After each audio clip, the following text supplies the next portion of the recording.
I looked at over 12 Pokemon major tournaments across the world.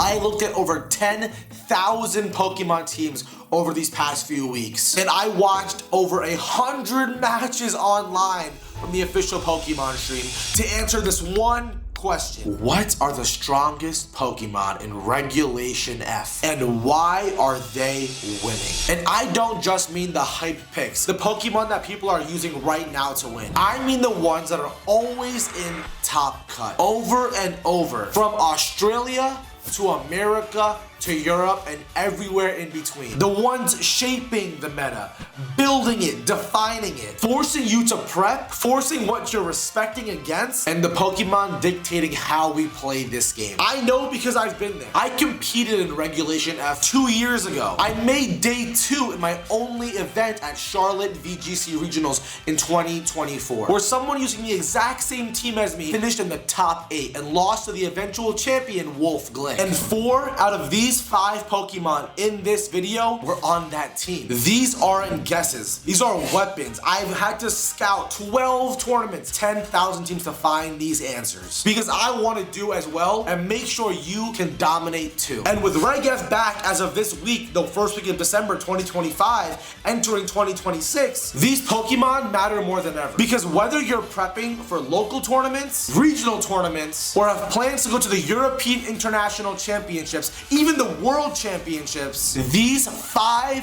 Pokemon I'm going to show you define everything and the teams you will bring and beat. That's why I made this video. I broke down every single tournament by these Pokemon, what their win rate was, their usage, their stats, everything. So I could give you not just a top 5 list, but a blueprint. Because this isn't just a top 5 strongest Pokemon. No, this is not that. This is defining Pokemon by their tournament wins, breaking down why they're broken, giving you different ways that the best players are using these Pokemon, how to actually beat them, and other advice so you can use them right now. Because that's what real progress looks like. Not just using rental codes, but learning the meta, understanding the threats, and mastering the game. So if you're wondering on how to solve the puzzle that is Regulation F right now, or why your teams keep falling short, this is the video that changes that. This is the video that changes that exact thing. So we're gonna dive right into the video and start with the Pokemon that's defined this regulation, that everyone calls the most broken Pokemon alive, but I'm only putting it at number 5. This Pokemon ignores Protect. This Pokemon always gets a critical hit. This Pokemon is arguably the strongest Pokemon of all time. And that's when we start this video with number 5, Urshifu Rapid Strike.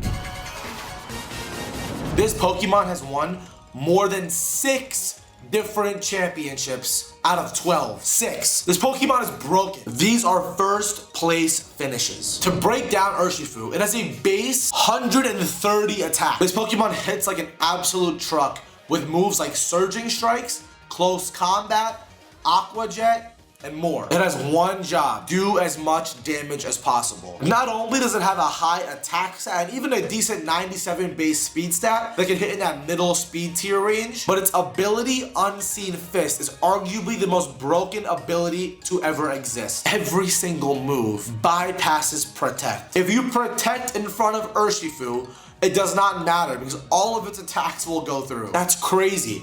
And just when you think Urshifu can't get more broken, its signature move Surging Strikes hits for 25 base power 3 times. So you'd think, oh, 75's not that bad. You can intimidate it. You can lower its attack. It's not that strong of a move. Every single hit is a critical hit. Every single time. Intimidates, useless. Screens, useless. It's insane. It always will hit through Protect and it will always critical hit. It commands so much respect, and why most people say it's the most broken Pokemon to have ever existed. It has 3 different kinds of builds that most players use. One is with Protect and having either the Focus Sash or the Mystic Water or Splash Plate.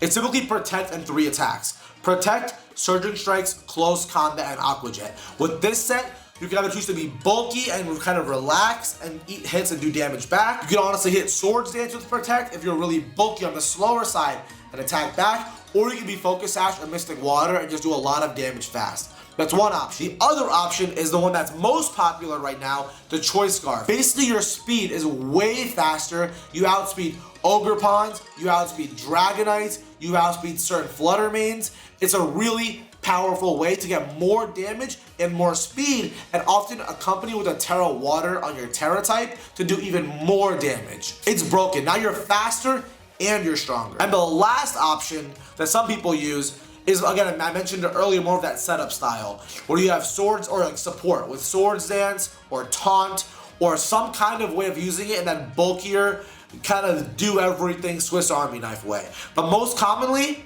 it's Focus Sash, Mystic Water, or a choice item. Even I've seen Choice Band running around recently.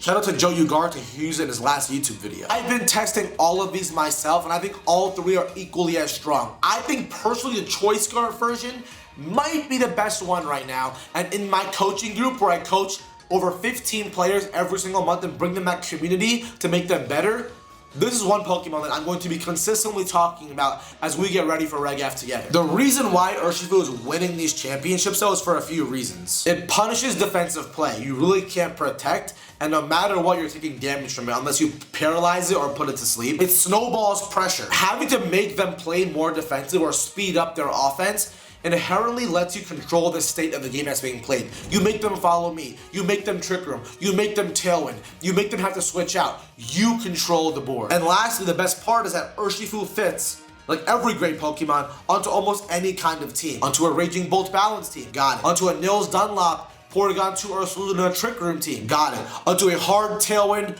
offense team, got it. Onto a Psy Spam Iron Crown and Indeedee team. We saw Justin Kara's top 4 with Urshifu on there too. All of these teams have Urshifu. All of these teams succeed well with Urshifu. It is copy and paste almost onto every single team. And I know you want to know how to beat it. So very simply, either put it to sleep, burn it, paralyze it, or use Pokemon that stop it. This could be with Amoonguss to spore and redirect it into the grass type damage, with Rocky Helmet to make it hit itself every time it uses Surging Strikes. You can use Raging Bolt that resists the hits and Thunderclaps it for that priority damage, or use Ogerpon forms that have a faster grass type damage with the option to even have Grassy Glide.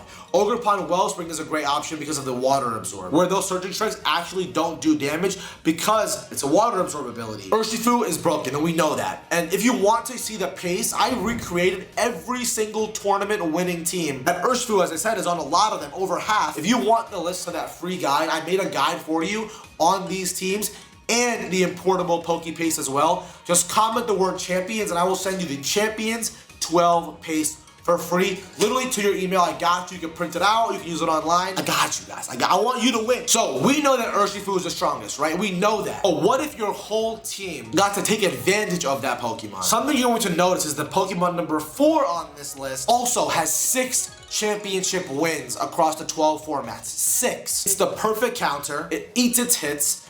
It hits it super effectively, and it can control Urshifu on what it does turn in, turn out. And it's arguably one of the best raid abusers in the format. So what Pokemon am I talking about? If you haven't guessed it yet, I personally day 2 with this Pokemon back in Charlotte. Day 2, 2024, is none other than Ogerpon Wellspring, the beast that came out during Pokemon Scarlet and Violet. You can't talk about Urshifu Rapid Strike without mentioning the Pokemon that absolutely collapse it. And no, I'm not talking about Thunderclap, which would have been creative of Raging Bolt, but Ogerpon Wellspring. This Pokemon also has won 6 championships during Regulation F. Yes, 6. It has also placed top 8 in almost every single event. I think every single one since the format began. It is the definition of consistent. But why is Ogerpon Wellspring so good? For one, its water and grass typing is so strong. It resists water really well. It absorbs those Amoonguss spores. What's normally weak to in electric type damage for water resists with grass. Fire is also neutral. This typing is a broken typing. But not only is its typing so good, it's fast. Its base speed 110. This outspeeds so many common Pokemon, like Rillaboom, like Incineroar, like Urshifu, like Landorus and Carnage. So many Pokemon this Pokemon outspeeds. It also is not only fast, it does insane damage. 125 base attack. That's a lot of damage. With those powerful moves too, like Power Whip, Wood Hammer, Ivy Cudgel that can critical hit you on almost, what, an eighth of the time? Like that's a lot of damage coming out consistently. All over 90 base power. It's cracked. And having that Terra Stab Ivy Cudgel while also being able to wall Pokemon like Urshifu and Amoonguss with that grass typing and that water absorbability well positions you into the entire meta off of typing, off of offensive damage, and off of its stats. It's fast, it's bulky, and it hits hard with great typing.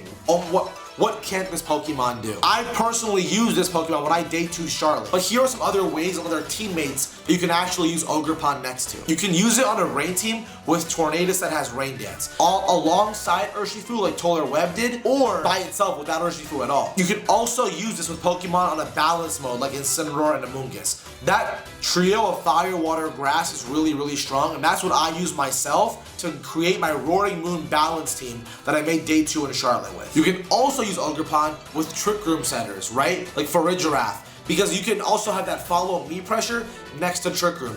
We've seen this Pokemon be used a lot next to Pokemon like Cresselia that Francisco Razzini used at EUIC. This Pokemon is so good because again, it can do offense, but it can also have redirection. So it enables that hyper offense mode, that balance mode, but also that Trick Room option as well. The EVs vary, right? Because you can lean into full bulk and use that for redirection and support. You can also use it as an offensive wall breaker with Ivy Cudgel, Wood Hammer, or that balance mode, just follow me like middle spear, middle damage, and Horn Leech. No matter what, this Pokemon has 3 different ways of using it, right? You can go really bulky support, really fast offense, or really middle ground neutral plays with Ivy Cudgel, Horn Leech, and Follow Me.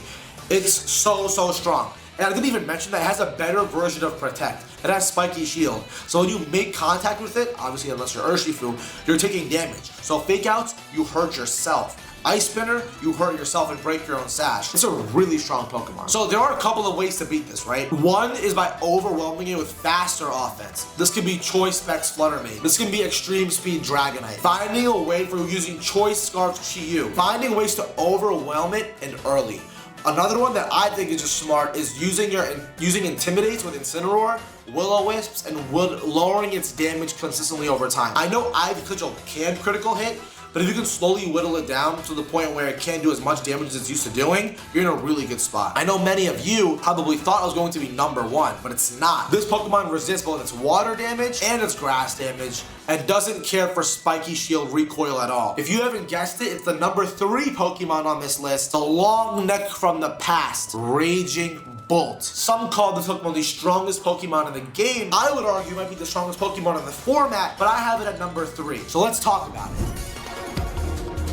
And now let's talk about my personal favorite Pokemon in this entire list. Raging Bolt, the electric and dragon long-necked demon. Raikou reincarnated. In a format dominated by hyper-offensive Pokemon like Urshifu, like Chi-Yu, like Qianpao, like Tornadus, one electric dragon rises above the noise. Raging Bolt doesn't just counter the meta, it completely controls it like a puppet master. Raging Bolt also has won 6 championships out of 12 and is a top 5 most commonly seen Pokemon in the 10,000 teams I've seen that has made it to day 2 and top cut. If you want to do well at a Regulation F tournament, I don't care, put this Pokemon on your team, it will give you insane value. Let's just talk about its stats right now because its stats make it absolutely broken. For one, its special attack is one of the highest in the game. 125 base special attack. Like, let's put that into context. That is insanely powerful. With moves like Draco Meteor, Priority Thunderclap, Thunder, like, what are we talking about? Even those support moves like Snarl and Electroweb are doing insane damages. Not even counting if you have a booster item on it, like booster energy, or if you have a Calm Mind setup version that we'll talk about in a second. Because, well, its special attack is high, so you might think, okay, it's a glass cannon, it's good at doing damage, but it's also one of the most bulky Pokemon in the game. It's a 91 base HP and a 99 base special defense. Guys, how did we come up with this Pokemon idea? How do we come up with this? It's bulky enough to live Choice Specs Flutter Mane's Moonblasts, Qianpao's Ice Crashes. If you EV this Pokemon properly, I'm not kidding, almost nothing can take it away in one turn. How can we give a Pokemon that strong, that much defense? I will not know. So you think, okay, well, Darsh, it has to have like 0 speed. No, it has 75 base speed. Wait, so this Pokemon can hit over 100 speed stat, have 100s in the defense stat, and 100s in the special attack stat. It is the best stat stick in the game. It's a long neck, we're gonna call it the stat stick. Raging Bolt is objectively have the best stats in this form. On top of that, it gets Thunderclap, which is priority damage. So this Pokemon hits every single Pokemon neutrally because it gets electric damage, and the only thing that resists electric is electric and ground. Well, this Pokemon also gets dragon damage. So it's hitting every single Pokemon with either priority or neutral damage consistently. It's broken. I'm telling you, it's a broken Pokemon. Its ability is also great because when you have the Sun, which we see a lot of times with Torkoal on these hard Trick Room teams, or with that Farigiraf Sun Hyper Offense Sun Room, you enable it to do even more damage, guys. Like, with its ability, with its stats, with its moves alone, we see why it has 6 tournament wins out of 12. This Pokemon is seen on so many different kinds of teams, right? It's seen on those really balancy teams with Ogerpon, Rillaboom, Incineroar, Amoonguss, Raging Bolt balance that Tim Edwards used to have his breakout performance and finish 2nd at EUIC, that Alex Gomez used to finish top 4 in EUIC, Tim Edwards in EUIC, and Alex in EUIC. This Pokemon is seen on Tailwind teams, Indeedee, Iron Crown, Hyper Offense, Urshifu teams as well. We've also seen it on Sunroom teams with Fluttermane, Torkoal, Farigiraf. I'm not kidding, this is one of those very few Pokemon like Urshifu that you put it with any single team, it'll find a way to be on any single kind of team. The key thing about this Pokemon is not its teammates, but its actual sets, because there's 2 kinds that I think are the strongest ways to use Raging Bolt. One is the version that I use to make day 2 myself, the Assault Vest set. You can go with Raging Bolt, give it insane amount of bulk again with the Assault Vest, and go either Terra Electric for more damage or Terra Fairy for certain resists. And then you get 4 moves. Thunderclap is mandatory for that priority damage. Then you should go with one of these, at least Snarl or Electroweb. It's spread, damage reducing, and speed reducing offense. Then you with 1 Dragon move. I prefer Draco Meteor, but some players like Dragon Pulse for lower damage, but it's more consistent. And the last option is a Thunder Electric type damaging move. This can be Thunderbolt, this can be Thunder on rain teams, or this can even be Volt Switch for pivoting. So that's the Assault Vest set that I personally use. And again, if you comment the word champions, I will send you the team, because the team that I'm talking about actually won when Kieran Singh used it in Australia. I'll send you that whole paste. Come with the word champions, I got you with the goods. But the other set that Tim Edwards used that is taking the whole world by storm is Calm Mind Raging Bolt with Protect, Calm Mind, Dragon Pulse, and Thunderclap. That set of moves with Calm Mind, and also commonly partnered with Incineroar, allows you to set this thing up to become an unkillable wall.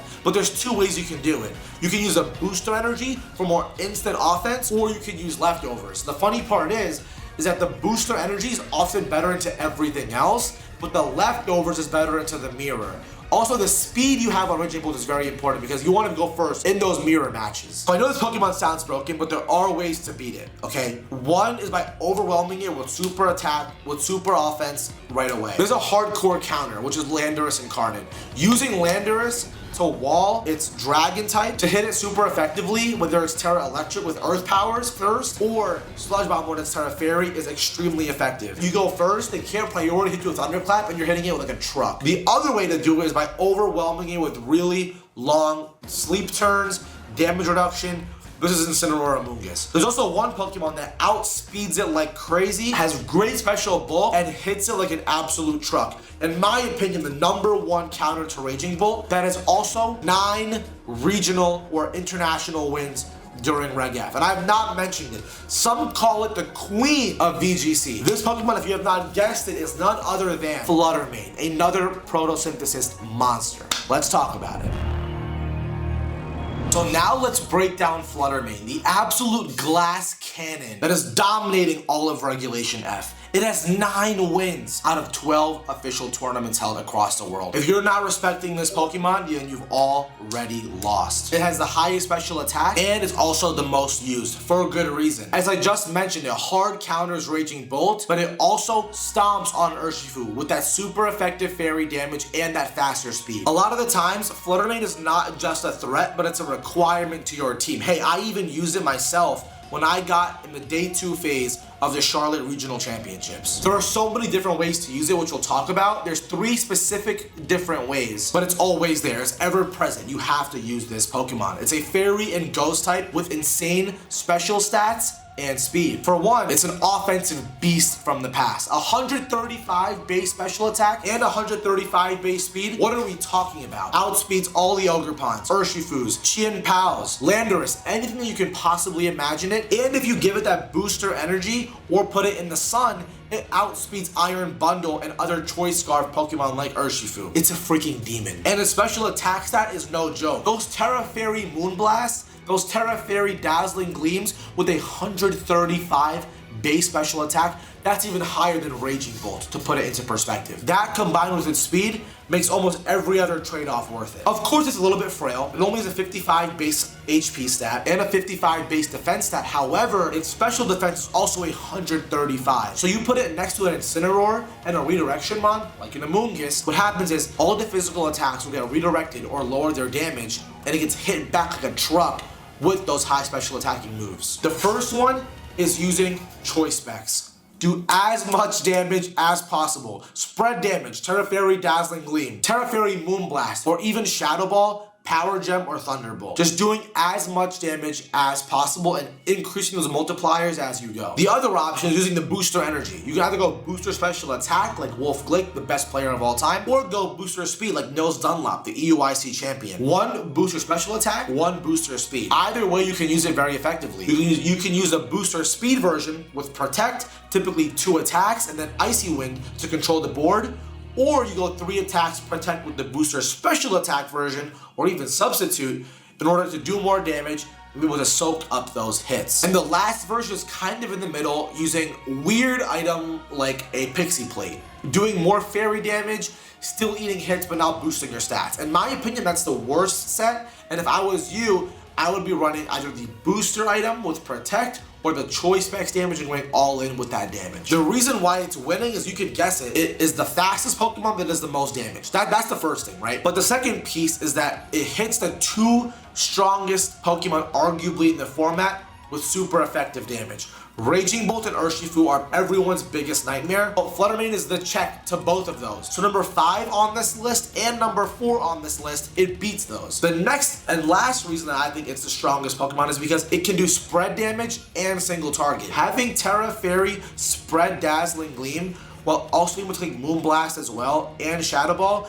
means every single team is taking at least neutral damage with boosted attacks, spread, or head-on. It's insane. So you're gonna ask me now, Darsh, how do I beat this? How can I destroy this demon? Well, I'm gonna tell you right now. There are a couple ways that I figured out that you can use this yourself. One is classic damage reduction, right? This means Parting Shot with Incineroar. This means Snarl with Assault Vest Raging Bolt. This is Ting Lu being able to lower it with its Vessel of Ruin ability. This is Light Screen. You have to slow it down some way, and these are common ways that I see most people doing it. Another way is actually moving before it. So you can use either Tailwind or you can use Trick Room to control the speed so you're moving before Flutter Mane. Oftentimes, if Flutter Mane is moving first on their side of the field, you're the one who's losing. Another way to deal with this is with special defensive tanks. The Assault Vest item itself is huge right now, but also Pokemon that are really big and bulky, like Ting Lu, Assault Vest Rillaboom, Iron Hands, Water Ogrepon, Fire Ogrepon with those resists, Amoonguss, really bulky Pokemon that can either redirect or take those hits head on and punish it back with a Heavy Slam, with a Spore, with a Terrafire Ivy Cudgel. These are ways that you can counter it. So basically, you have to either move before it, eat its hits, or hit it head on. So I know what you're thinking, right? Flutter Mane is terrifying, so is Urshifu, so is Raging Bolt, and so is Ogrepon Wellspring. But we have one Pokemon left, the king of the hill. The Pokemon at the top of the mountain laughing at you with 10 wins out of 12 tournaments. I can genuinely say, if you do not have this Pokemon on your team, the odds you will win a tournament that you are spending so much money to go to, you will be left upset, disappointed, heartbroken, because only 2 players out of 12 champions have been able to make this happen. And if you have not guessed it, the number 1 Pokemon on this list, the king of Regulation F, arguably the king of VGC, is none other than Incineroar. Let's talk about it.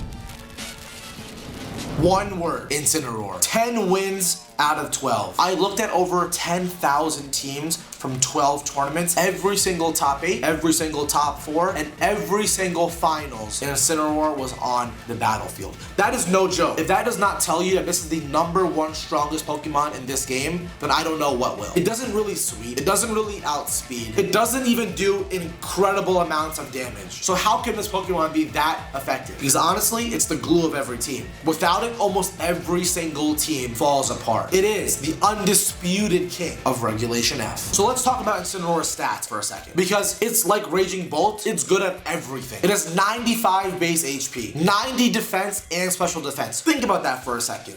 It's in the top 10% of every single stat that has anything to do with survivability. So you would think, again, well, then it can't do damage. Well, on the flip side, I'm gonna tell you right now, its #1 stat is the attack. So you went from the strongest, bulkiest Pokemon, you think, to then having its highest stat be 115 base stat attack. What are we talking about right now?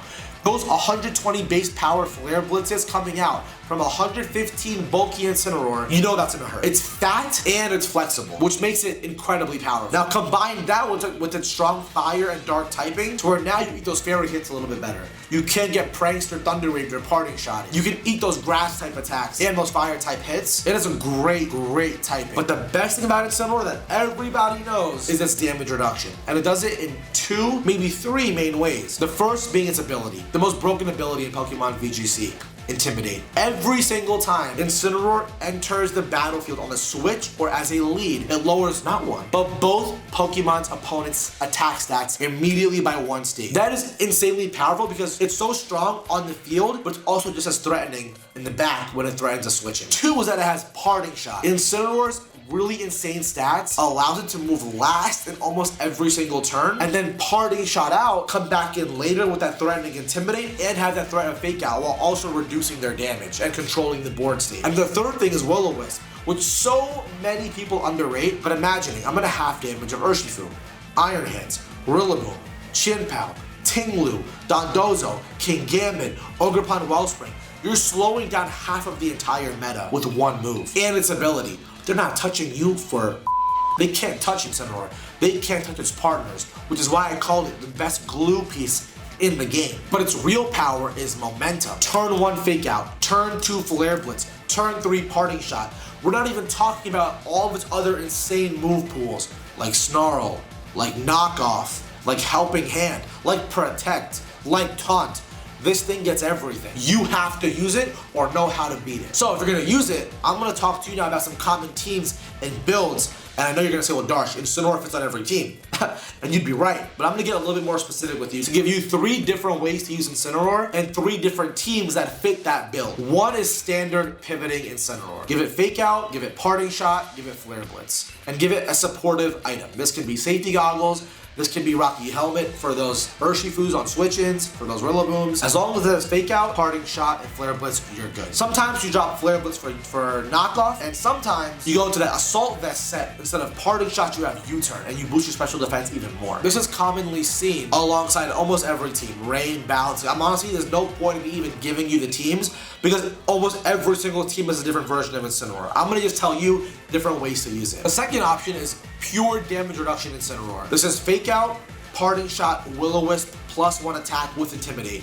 You're lowering their special attack, you're lowering their physical attack twice, and you have Fake Out. So your main goal here is to just sit on the field, absorb hits, and land Will-O-Wisps and Parting Shots. My advice is lower your attack investment and go fully into bulk, whether it's HP, defense, or special defense. Trust me, you'll be able to live more and punish them harder. And the last option you can use is full-on disguised offense. What does this mean? Max attack Adamant in Trick Room.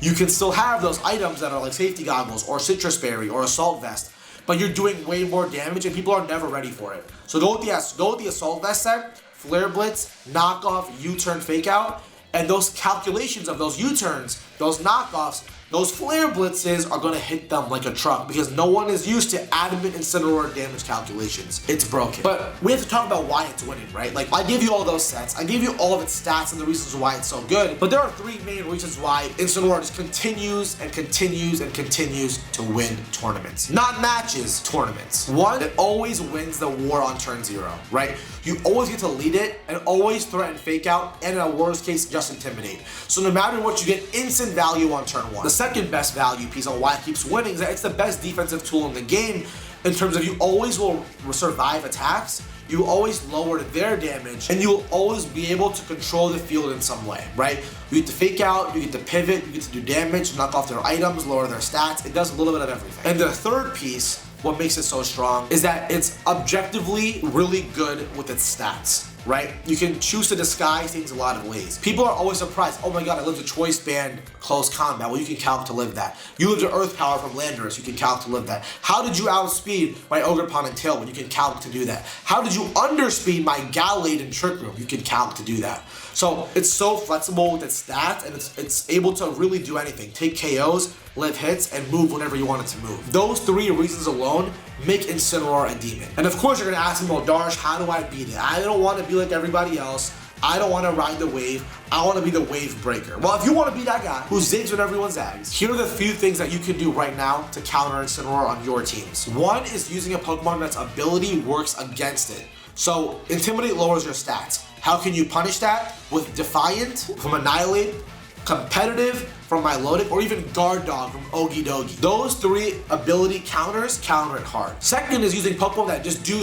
too much damage in certain conditions. Fluttermane, Choice Specs, Terra Fairy, and Sun. Urshifu, Terra Water, and Rain. Landorus, Terra, or Landorus with that Earth power, right? Finding ways to do obscene amounts of damage earlier on. The last way to truly give Incineroar a problem is by using Incineroar. I know you're like, Darsh, like I tried to not use it, but if you want to beat it, use it against itself. Use a version that is taunt. Use Assault Vest to win damage trades. Use Parting Shot but go slower to get your parting shots off second for better positioning. That's the way to beat it. I know it sounds stupid, but sometimes you want to beat them, you gotta join them, right? That's the saying. If you want to beat them, you gotta join them. So those are the ways to beat it as well. Overall, Incineroar is the best Pokemon in the format. Again, it's won 10 championships, and it's good against Urshifu for Fake Out and Will-O-Wisp, Ogerpon Fake Out Will-O-Wisp Parting Shot, Raging Bolt knockoff Parting Shot Snarl, and Fluttermane, Assault Vest Flare Blitz knockoff Snarl Parting Shot. Good talk for hours about it. But again, guys, use Incineroar if you want to win. That's the #1 Pokemon for a reason. And again, I recreated for you all 12 teams that have won the tournaments. All you have to do is comment the word champions, and I will send you the guide free to your email of all of these teams, all with EVs, all ready for you to use and dominate Pokemon Showdown, or your local tournaments, or hey, even Toronto, where I will be competing to make the top 8 again in the Toronto Regional Championships next month. So guys, just comment the word champions and I'll send it to you. And I know a lot of you have been asking me about my coaching, so if you made it this far in the video, I'll just tell you really quickly. I coach players on how to get better in this game when they have busy lives who want to make Day 2. I call it the Day 2 Collective. This month right now for Reg F, we have 16 dedicated trainers from Brazil to Japan to California to New York City, all of us in one group, becoming a community. So we don't have to do it by ourselves. I do one-on-one within this group, and I also teach group lessons. If you want to be a part of that, just comment the word waitlist, and I'll add you to the waitlist for 2026 in the new year. But I just want to give you guys the opportunity to find your community so that we can all grow together. And if you want to watch a video where I tell you how to actually find the core to use in Regulation F based on a personality quiz, watch this video right here. And if you want to watch a video where I break down the 4 types of trainers by colors, again with the personality quiz I made for you, watch this video right here. Alright, I'll see you guys later. And if you want to get better, just subscribe, and I got you entering 2026. I appreciate it. I'll see you all in the next one. Peace.